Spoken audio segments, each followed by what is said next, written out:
So one guy that I'm looking at for the Falcons, because I don't like the top tier guys that are the top pass rush free agents as far as defensive edge players and stuff like that. Like I like Robert Quinn, but I don't think that Robert Quinn is on certainly the uptick of his career or anything like that.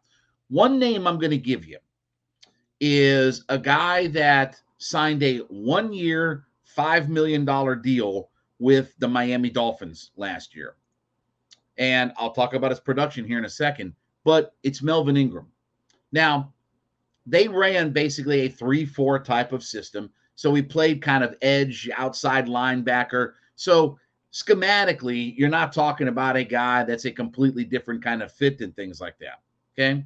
Now, everybody in the NFL, and I keep looking at these guys, like everybody in the NFL, when they go somewhere, they seem like they accumulate sacks.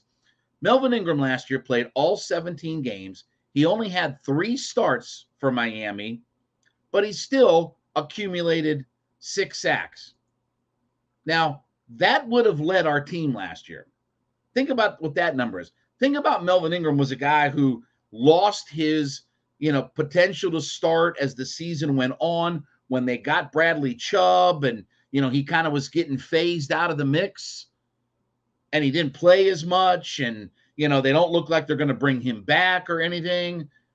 And he still had 6 sacks.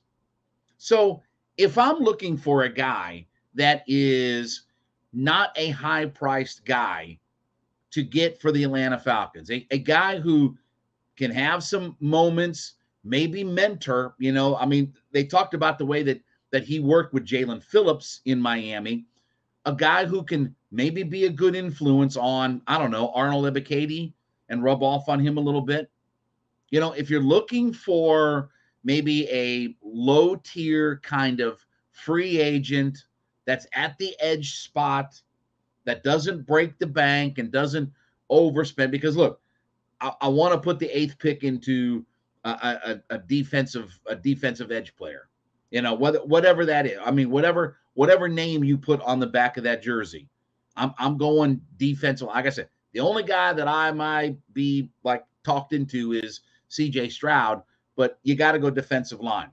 But if you're looking for a guy who is certainly, he's been a former Pro Bowler, he's been a 3-time Pro Bowler, he's been a double-digit sack guy. He's not going to cost you a lot of money. Like we said, he just signed a 1-year, $5 million deal with Miami. And then when they got Bradley Chubb, he was basically phased out and certainly didn't play as much. So all reports are that he's going to be a free agent. But maybe a guy who, and he's 33 years old. You're not looking for him to play tons of snaps. You're not looking for him to start a whole bunch of games. He started 3 times in 17 games and still had 6 sacks. Can we get one of those guys? Can we get, can we get some of those guys? We talk about we got all this money to spend and this, that, and the other. Okay, let's load up a bunch of those guys.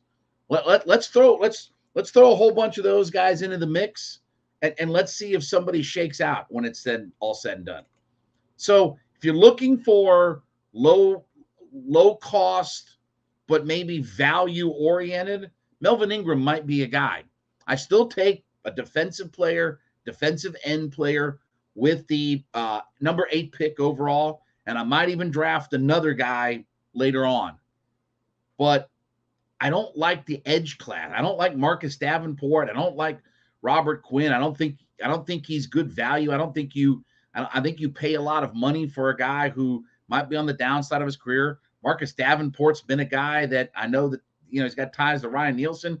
Marcus Davenport's a guy that's, 2 of the last 3 years is combined for 2.5 sacks or something. I mean, let me put it this way. Marcus Davenport had half a sack more than I did this past season. But Melvin Ingram might be a guy that comes from a system that's sort of comparable to what the Falcons have run or are running. And at $5 million, if I have to pay him $6 million and he gives me 6 sacks, brother, I'll take that. We talk about getting to 40 sacks. We talk about the pathway to there. If I can't find a guy that's going to give me 10, 12, 14 sacks, then let me have 7 guys that give me 5 or 6 sacks, and I'll be in pretty good shape.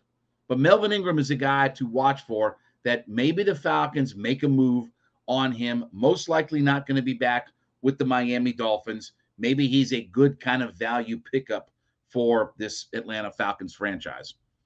All right, besides making Hittin' Hard with Jon Chuckery your first listen every day, make Locked On Sports Today your second listen. The biggest stories of the day, instant reactions, big game recaps, and the take of the day. It's available on Spotify, Apple, YouTube, or wherever you get your favorite podcast from.